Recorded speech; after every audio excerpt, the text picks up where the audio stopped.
Hello, Orlando, Hi Mario, how are you doing? and welcome to the show. Thank you. Very pleasure to be here. Yes, yes. I have to say this to everyone. I recall the very first time we met. It was earlier in the 2022 year. That was last year.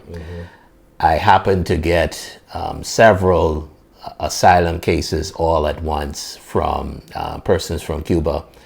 And I recall, accepting the cases, but at the same time saying to myself, how in the world am I going to understand them? They don't even speak English. So that led me to first calling the local Spanish translators. I think I called about 5 or 6 different places. No one was available. So second thought was to call one of my friends who happened to speak Spanish and see if she knew anyone that that could assist, whether they were certified or not. So she did help me in locating one person, but that person wasn't available. So I'm sitting there after I hang up from the phone thinking, what am I going to do? Lo and behold, she calls back and she says, hey, I'm not available, but I know a guy that can help you out. And that is how I met Orlando. And he came along. We met all the persons. But the thing about it is, Orlando basically just took over the conversation. He just was, he was talking to them in Spanish. Obviously, he was translating to me very efficiently. And, I'm saying to myself, man, this guy reminds me of a lawyer. He's pretty much doing my job. So afterwards, when we're finished with everyone, I speak to him. I'm like, Orlando, man, you saved me a lot of trouble. I didn't have to do any work. And I'm like, yeah, you sound like you were a lawyer. And he was like, yeah, well, in fact, I am. Yeah. We met at the detention center. That's right. As you said last year, yes.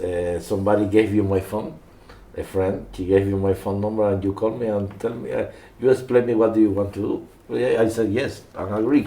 Yeah. After that, I went to the detention center, and we met at the detention center in the afternoon. I remember, yes, 3 people. They were requesting asylum. I translate everything. When we finished the meeting,